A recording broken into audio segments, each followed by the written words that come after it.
Proposition 2, the Humane Farming Ballot Initiative. It's a very important ballot initiative because it represents an advancement for literally hundreds of thousands of farm animals that are confined in tiny cages.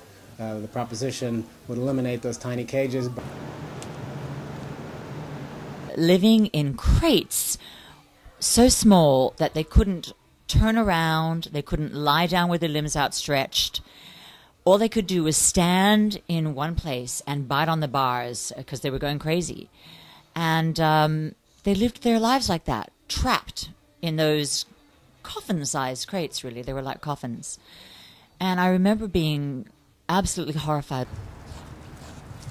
For us not to show compassion in the way these animals are treated denies our own humanity. And we suffer as a nation and as a planet for it.